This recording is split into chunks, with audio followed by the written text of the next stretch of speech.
Taroterapia. Astăzi vom avea o etalare pentru cei dintre voi interesați de o anumită persoană. Ce gândește, ce simte, ce intenție are cu tine această persoană și vom avea două variante de etalare.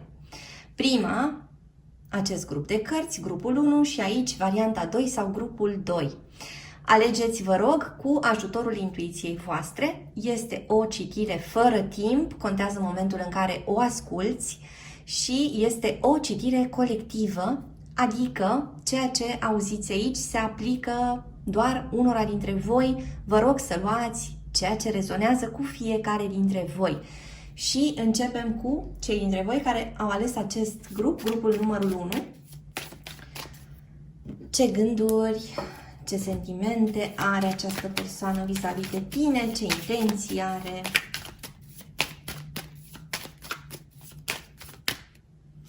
Haideți să vedem ce apare.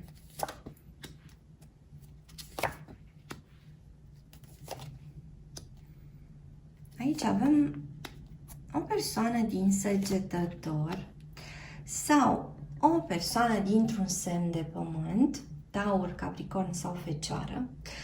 Am mai putea avea pe aici pe cineva din Rac sau pe cineva din Vărsător. Avem o persoană care deocamdată își urmează calea aleasă, o persoană care s-a îndepărtat de tine sau o persoană care este acum la distanță, o persoană care a lăsat în spate o parte din povestea voastră, însă, atenție, o persoană care nu s-ar bucura dacă tu ești mai bine cu altcineva, ascultătorule. Vorbim aici despre o persoană care, deși poate n-a făcut foarte multe lucruri pentru a ajuta relația voastră, mai ales în ultima vreme, se gândește la tine ca la o persoană la care s-ar putea întoarce, asta dacă a plecat deja, sau o persoană pe care o are acolo pusă deoparte, o persoană care l-ar accepta, o persoană care l-ar primi cu brațele deschise și care i-ar asigura o anumită continuitate. Această persoană despre care întrebi tu pare să fie acum într-o zonă de egoism și de urmărit interesele personale. O persoană care se ocupă mai degrabă de lucrurile sale, de banii săi, de proprietățile sale, de ieșirile sale.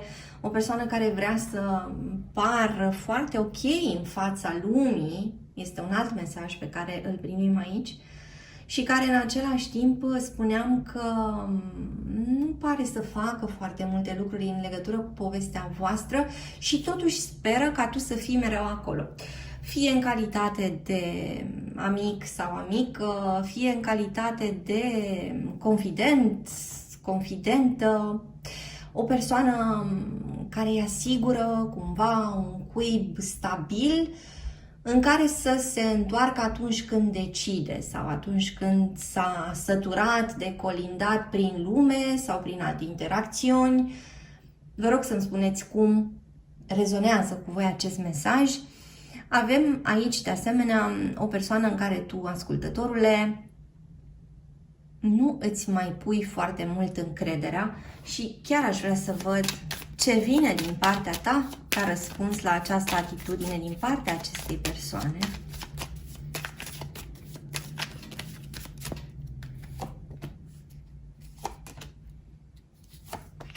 Avem foarte mult aici energia aerului, așadar săbiile, avem aici de asemenea bâtele.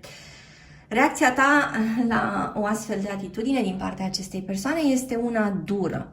Deci simt că aici povestea între voi deja a fost clarificată și unii dintre voi deja au decis să se despartă, să meargă pe drumuri separate, sau o altă parte dintre voi și-au dat un soi de ultimatum și așteptați să vedeți ce se mai întâmplă în perioada următoare pentru a lua o decizie finală. Interesant totuși că atitudinea ta, ascultătorule, pare să fie chiar ceva mai fermă decât atitudinea acestei persoane care vrea să-și lase o ușă deschisă către tine tot timpul.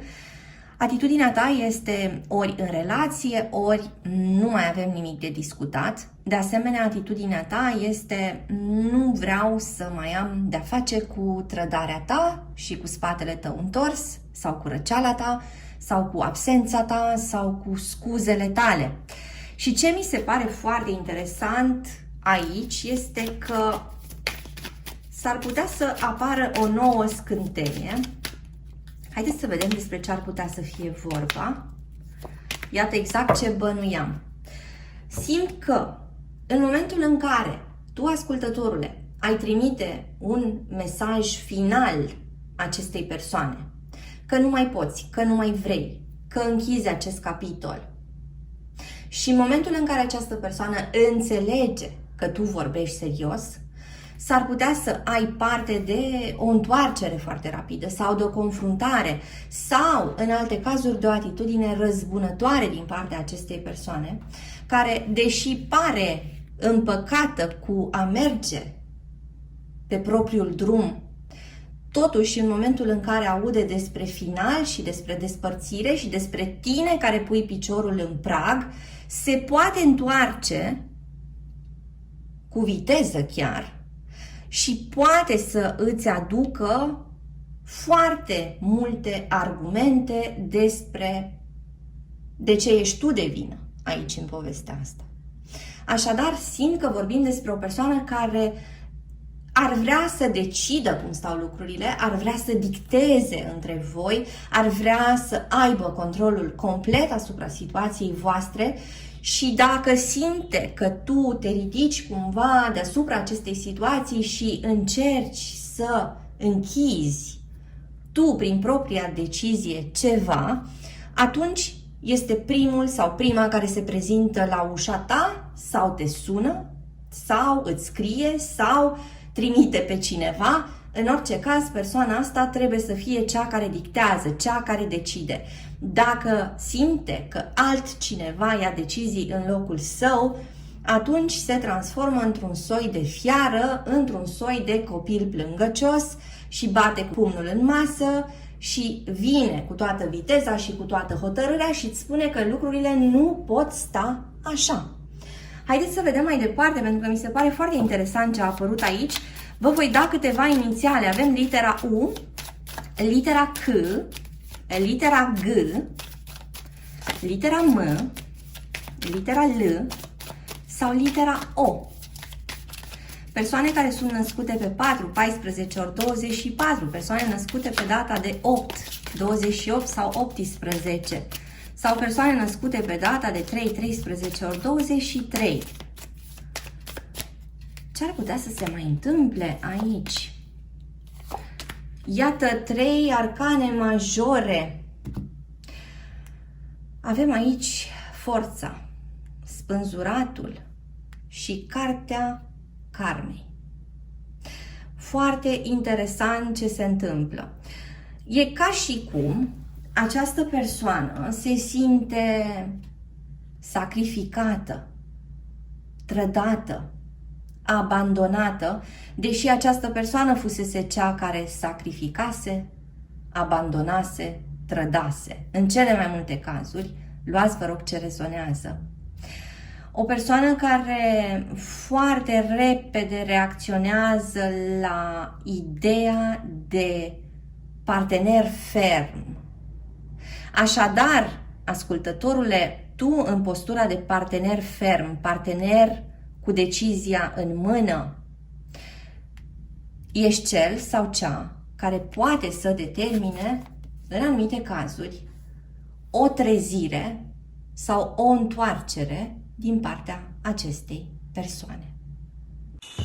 Îți mulțumesc că ai fost cu mine astăzi, te aștept și data viitoare pentru citiri personalizate, meditații audio, cărți audio, cursuri de tarot. Te aștept pe site-ul www.taroterapia.ro.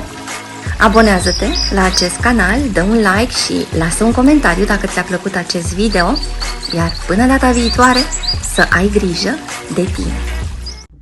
Sunt aici cu cei dintre voi care au ales grupul numărul 2.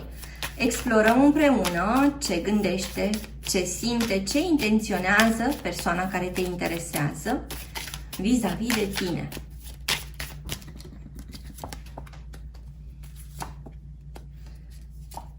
Iată arcana judecății care a apărut și în citirea anterioară. Avem aici o desfășurare destul de rapidă și avem aici o persoană care cade de pe piedestal.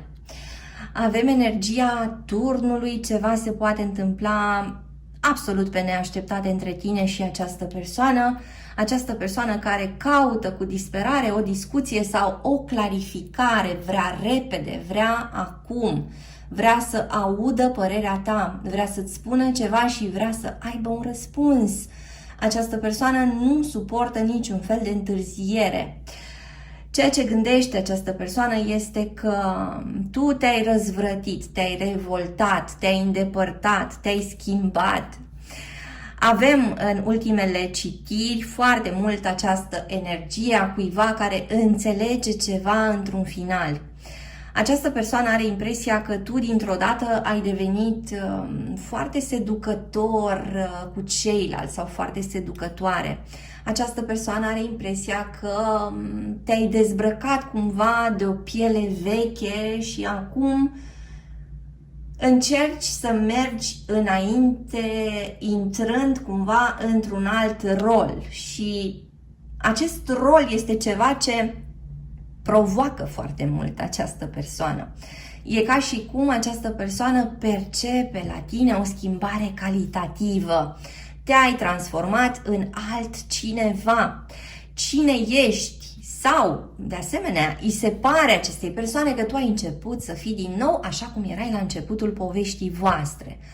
Atunci când se simțea acel mister, atunci când existau acele lucruri multe de descoperit între voi, atunci când era spațiu foarte mult în mintea acestei persoane pentru fantezie, pentru gândit la tine, pentru imaginat scenarii împreună cu tine. O atracție foarte puternică pe care această persoană începe să o simtă din nou față de tine, ascultătorule. Această energie a turnului, de asemenea, poate să susțină ideea de atracție, ideea de brusc, de neprevăzut, ceva foarte puternic. De asemenea, vorbim aici despre conexiuni în care zona erotică este foarte dezvoltată. Vorbim aici despre persoane născute în Gemeni, Balanță, Berbec, Scorpion sau interacțiuni dintre semne de foc cu semne de apă. Mai avem de asemenea următoarele inițiale, litera R, litera E, litera N, litera T, litera D, litera I sau de asemenea litera A. Vorbim despre persoane care sunt născute pe data de 7, 17 ori 27 sau persoane născute pe data de 5, 15 ori 25, pe data de 3, 13 ori 23 sau persoane care sunt născute în luni ale anului pare. Așadar, februarie sau aprilie sau iunie sau august sau octombrie ori decembrie. Avem aici energia unei persoane zăpăcite. O persoană care nu mai știe încotro să meargă. O persoană care, spuneam, dintr-o dată se miră în fața ta. Haideți să vedem mai departe ce ar putea să apară din partea acestei persoane. Care e atitudinea acestei persoane? Vrea neapărat o clarificare. Aici avem o serie de mesaje, atenție, această persoană te poate asalta cu mesaje de împăcare. Această persoană este cu gândul la tine foarte mult, iar dacă nu v-ați separat și nu vorbim despre o împăcare, această persoană te poate asalta cu mesaje de apropiere. cu propuneri de ieșit împreună, cu propuneri de călătorit de asemenea. Te poți trezi cu mesaje la ore neașteptate. Te poți trezi cu tot felul de cântece sau versuri sau diverse fotografii. Poți să primești niște lucruri care să indice foarte mult această atenție sporită a persoanei vis-a-vis de tine și s-ar putea să te întrebi, ascultătorule, dar oare ce am făcut ca să generez această energie în această persoană?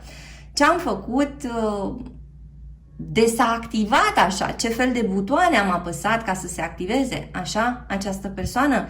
Și spuneam că te percepe din ce în ce mai atractivă sau atractiv, pentru că percepe că ai intrat cumva într-o nouă fază. Haideți să vedem mai departe ce apare aici între voi.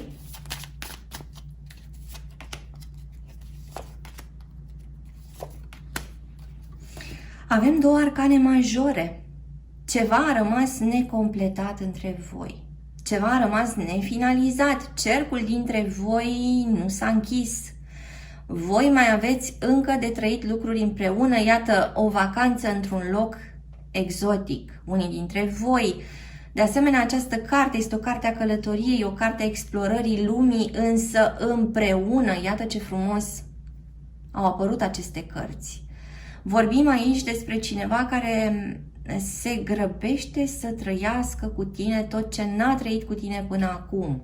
Cineva care se bucură de un anumit câștig, cineva care se bucură de un bonus sau vinde ceva cu un profit mai mare și te invită să mergeți într-o călătorie ceva mai lungă, îți propune să mergeți prin diverse orașe, să vizitați diverse locuri. Este o persoană care își dorește mult să îți satisfacă și dorința ta, să te impresioneze, mai simt cu aceste arcane, care se gândește îndelung la cum ar trebui să deschidă discuția și cum ar trebui să-ți propună și ce să-ți propună. Cineva care are o atitudine ceva mai generoasă pe de-o parte, dar simt și o atitudine ceva mai jucăușă. Cineva care parcă dintr-o dată vrea să trăiască orice moment și vrea să te aibă acolo alături. Haideți să vedem de asemenea mai departe alte detalii. Ce e în mintea acestei persoane?